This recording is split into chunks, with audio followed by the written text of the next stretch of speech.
Welcome to This Explainer. Today, we're putting the financial fairy tales aside to look at some real, hard math. We're going to find out what actually happens to your retirement numbers when a market crash hits in year one. You know that comforting myth of the perfectly smooth 8% average market return? Yeah, well, assuming that smooth, unbroken upward line is probably the most dangerous fiction in personal finance. Because let's be real, the actual market has literally never moved like that. To prove exactly why the order of those returns matters so much, let's look at a really fascinating case study. Enter Rachel. She's a 44-year-old late starter who built her retirement plan around a heavily researched target of $1.3 million. Based on her specific lifestyle and factoring in things like healthcare premiums, she's assuming a $52,000 annual withdrawal. It's a very realistic, dialed-in number. Here's how we're going to stress test her plan today. We'll tackle the average return myth, break down sequence of returns risk, hand you 4 defense styles you can actually control, reframe how to view a market crash, and finally, show you how to plan for the jagged line. All right, part 1, the average return myth and stress testing that $1.3 million target. Let's jump in. Picture this. You hand in your badge on a Friday. You did it. You are officially retired. But then Monday rolls around, the market opens down and wipes out 25% of your portfolio by the end of your very first year of freedom. What do?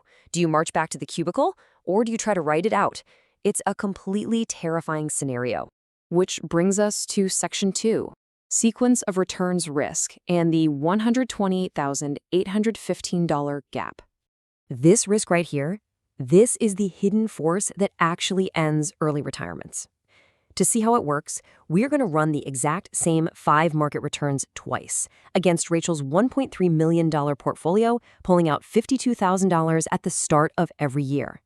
The only difference between Path A and Path B is the order those returns show up in. Path A crashes first, losing 25% immediately in year 1. Path E takes that exact same 25% hit, but safely at the end in year 5. Let's walk through the math. In Path A, the market crashes right out of the gate. After her withdrawals and those brutal back-to-back drops, her balance plummets to just under $778,000 by year 2. That is over $500,000 gone in just 24 months. Meanwhile, Path B gets hit with those exact same negative returns, but they hold off until the end of the 5-year window, meaning her money gets to compound beautifully in those crucial early years. The aftermath of that timing is just staggering. Even though both paths had identical returns and exactly $260,000 withdrawn over 5 years, we're left with a massive $128,815 gap. Same person, same plan, purely different luck. But there is a hidden killer lurking in this math, and it's 6.7%. See, in Path A, pulling that fixed $52,000 out of a heavily depleted year 3 balance means your withdrawal rate secretly spikes to an unsustainable 6.7%. You planned for 4%, but the floor fell out right underneath you. Path B, sitting comfortably at a 3.1% rate at that exact same moment in time. Since absolutely no one on Earth can predict which sequence you're going to get, you really have to ask yourself a tough question. Has anyone ever actually stress tested a plan for you, or did somebody just hand you a rosy mathematical average and a smile? You have to know if your plan is built to survive worst-case reality. Moving on to Section 3, the 4 defense styles, and what you actually have control over. Look, you cannot control the sequence of the market, full stop. So let's focus on an action plan. You have 4 dials you can turn to completely insulate your portfolio from a day 1 disaster. Build a cash buffer, flex your spending, add part-time income, and adjust your target number. Let's put some hard numbers to these.